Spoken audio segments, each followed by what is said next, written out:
Damien Chazelle's Whiplash is the story of an aspiring young jazz drummer whose abilities and ambitions are tested by his demanding and often abusive mentor.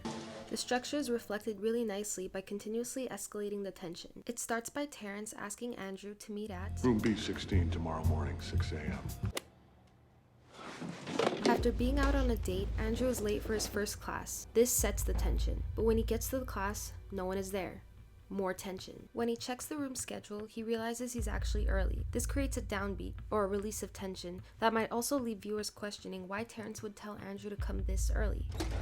When the students walk in, tension rises. Andrew being in a new environment is amplified by the students being in a habitual routine. Everything is cut quickly. There isn't much time for things to register. Tension reaches a new high when Terrence walks into the room. We have another downbeat when he compliments Andrew.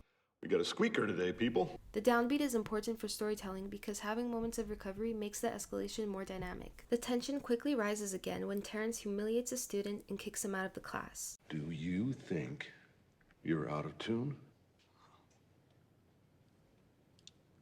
Yes. Then why the fuck didn't you say so? When Terrence calls for a break, we worry for Andrew because of what just happened to the previous student, but the scene turns again. Don't worry about what the other guys are thinking. You're here for a reason. Back in class, we think we're safe because of their previous conversation and Terrence complimenting Andrew. Got Buddy Rich here. But it's just a setup to contrast the rest of the scene.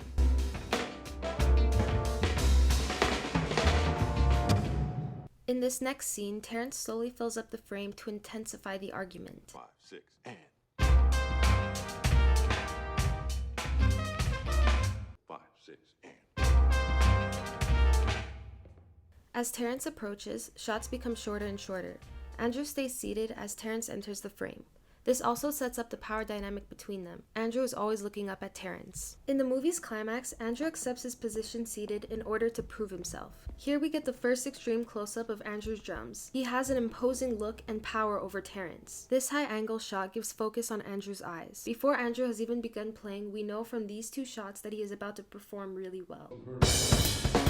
This is the first time we see Andrew presented through quick cuts. A complete shift of his portrayal from the beginning of the film, as it was always everyone around him who were edited in quick cuts. Here we see Terrence slowly getting into it as he accepts Andrew's playing despite his anger before. Terrence is stripped of his power and now holds an even eye level with Andrew. This doesn't necessarily mean that Andrew won in this power struggle. If anything, this shift in editing shows that they are somewhat equal. The high angle, low angle dynamic suddenly returns. Terrence isn't nearly as dominant as he was before, but whatever power he holds as an instructor is still there. Terrence finally got what he wanted, someone who would put up with his emotional abuse and come out a legend through his tough approach. The final few shots really drive this idea home. Andrew and Terrence exchange glances before the finale and for the first time seem to respect one another. It is also an indication that Andrew has failed to resist the pressure from Terrence. Gaining the approval from Terrence seems to be the thing that Andrew wanted all along.